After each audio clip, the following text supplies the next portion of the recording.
पति ब्रह्मचारी। पहला पति देख रही हूँ जो फर्नीचर के बारे में भी सोचता है। Thank you. वेलकम।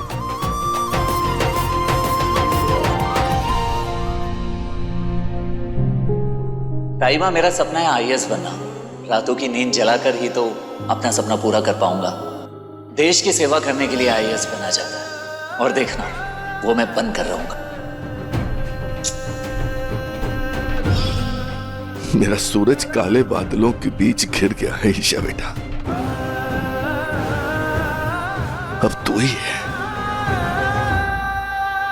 तू ही है जो उसका हाथ पकड़कर उसे उस अंधियारे से बाहर निकाल सकती है। अब मुझे यकीन होने लगा है कि एक दिन मेरा सूरज एक बार फिर चमकेगा, एक बार फिर चमकेगा और पूरी दुनिया में रोशनी फैलाएगा।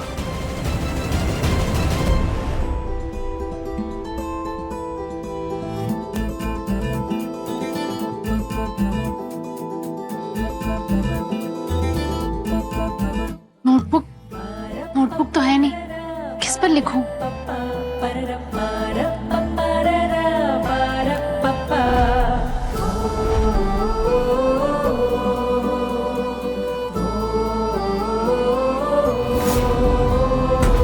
ये भी भर गया, अब क्या करूं? किस पर लिखूं?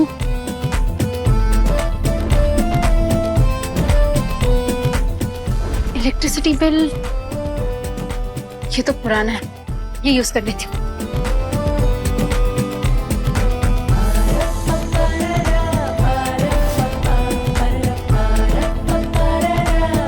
ओह गॉड, ये भी भर गया, अब किस पे लिखूं?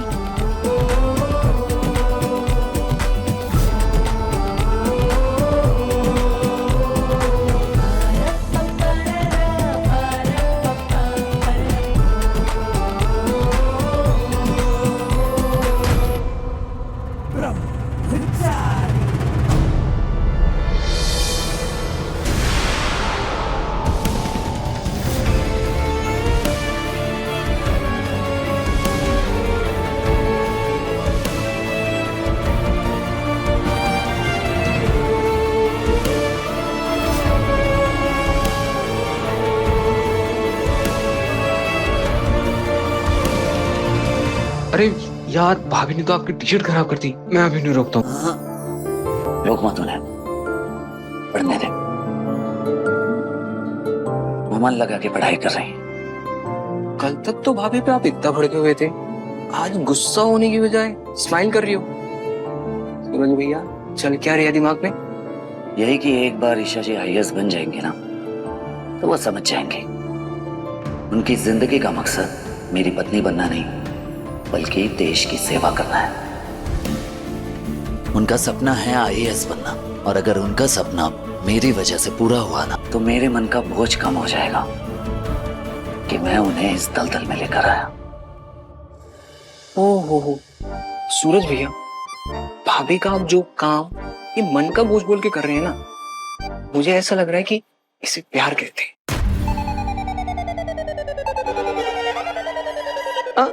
नो प्यार, नो प्यार, नो प्यार, मतलब कंफ्यूजन हो रही थी ना, तो इसलिए पूछ रहा था बस। चल, उन्हें पढ़ाई करने दे।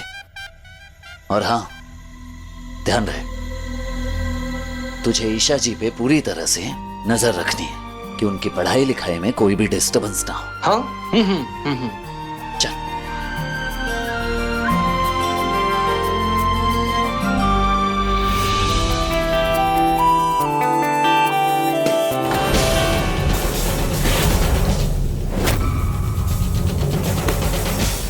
सत्यानाश!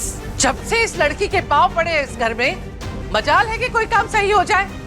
अरे महारानी, इतनी भी अकल नहीं है क्या कि अगर बारिश होने वाली हो तो गीले कपड़े बाहर नहीं सुखाए जाते हैं?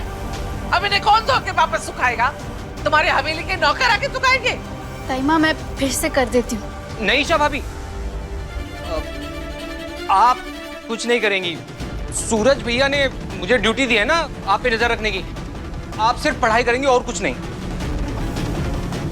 हे कुंज बिहारी मैं हारी, अब ये कौन सी नई नौटंकी शुरू हो गई है घर में?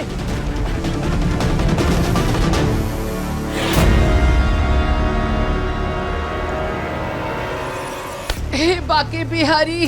ताइमा। अरे अरे भाभी, पूरा घर भाभी भाभी ये क्या ताइमा, कर रहे पापा हो जी। आप? छोड़िए छोड़िए उसे, क्या कर रही हैं आप? वैसे ही आपके घुटनों में दर्द है। करने दीजिए देवर जी, करने दीजिए। हम गरीबों के हाथों में काम की लकीर सबसे गहरी होती है। होश संभालते ही काम पे लग जाते हैं और आखिरी सांस तक भी काम ही पे लगे रहते हैं। ताइमा मैं कर दूंगी ताइमा। क्या कह रही है भाभी आप? छोड़िए ना उसे, घर में और लोग हैं, कर लेंगे। आपको मेहनत करने की जरूरत नहीं, आप आराम कीजिए। उठिए उठिए। ताइमा आप आराम से बैठिए, मैं पोछा लगा दूंगी। नहीं नहीं ईशा भाभी, आप कुछ नहीं करेंगी। बंटी मुझे करना होगा, मैं नहीं रुक सकती।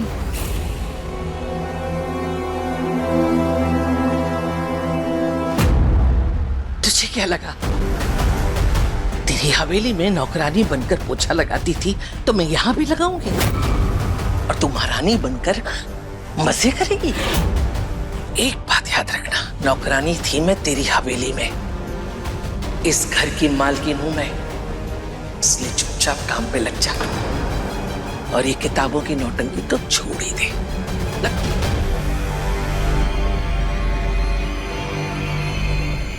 हाँ, तू क्या कह रहा था? मैं कुछ नहीं, वो मुझे एक दो बहुत जरूरी काम याद आ गए ताई जी। मैं चलता हूँ। ताई जी नमस्ते। चाचा जी नमस्ते।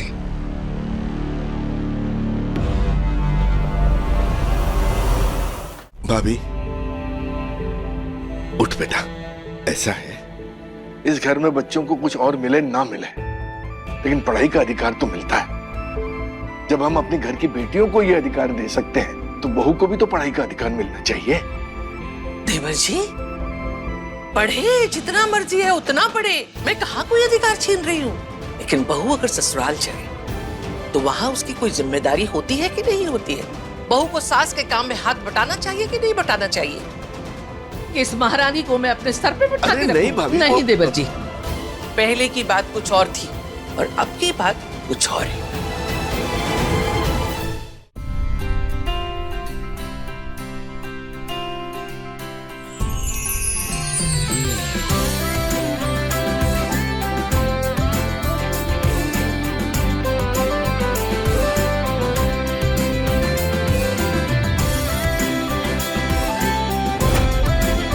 बहुत कर ली गुलामी नौकरानी बनकर, लेकिन अब नहीं,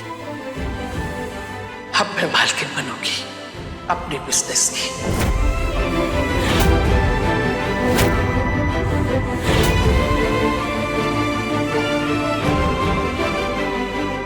एक दिन ऐसी बड़ी मैगजीन में मेरे खाने के साथ मेरा फोटो छपेगा। वाह ताइमा, आप अपना खुद का बिजनेस शुरू कर रही है, ये तो बहुत कमाल की बात है। हम सब आपको फुल सपोर्ट करेंगे। खबरदार, मेरी किसी चीज को हाथ मत लगाना, नहीं चाहिए तेरी मदद। तुझे तो बहू बनकर इस घर को संभालना था ना, संभाल। उसी आमदनी में घर चला जितने में मैं चलाती आई आज तक। और अगर तू ये करने में असफल रही ना तो मैं सारी किताबें फूंक कर चूल्हे में जला दूंगी, समझी? अरे नहीं भाभी, नहीं नहीं नहीं, ऐसी नौबत ही नहीं आएगी। मुझे अपनी बहू पर पूरा विश्वास है, ये सब कुछ संभाल लेगी, है ना बेटा?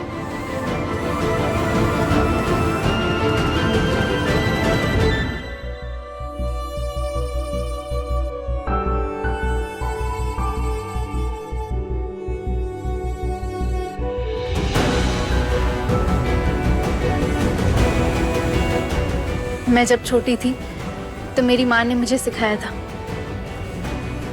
किताबों में सरस्वती का वास होता है और झाड़ू लक्ष्मी का प्रतीक। ताइमा, मैं वादा करती हूँ, मैं इन दोनों का मान रखूंगी। मुझे ये चैलेंज मंजूर है।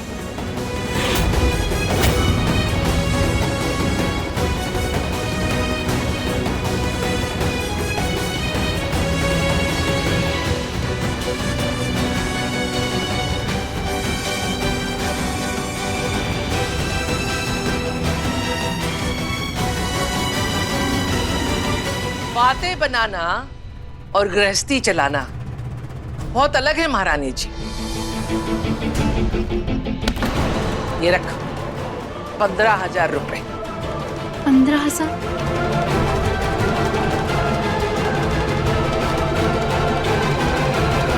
ये ले 5,000 और। तू तो अमीरों के खानदान से है ना, तेरा हाथ तो खुला होगा, इसलिए पूरे 20,000 है। मैं तो हमेशा 15,000 में घर चलाती थी, तू 20,000 में चला के दिखा।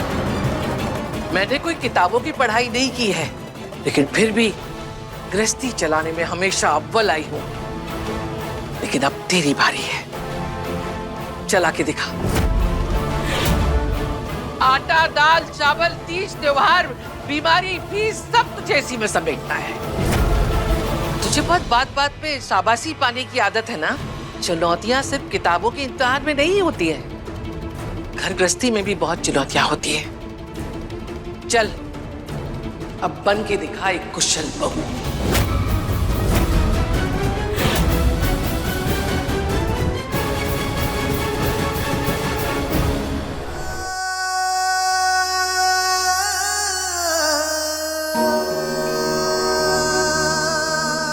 ताइमा, आई प्रॉमिस, मैं एक कुशल बहू की तरह घर संभालूंगी, वो भी इसी बजट में। पति ब्रह्मचारी के लेटेस्ट एपिसोड्स कभी भी कहीं भी, अभी सब्सक्राइब करें दंगल प्ले ऐप।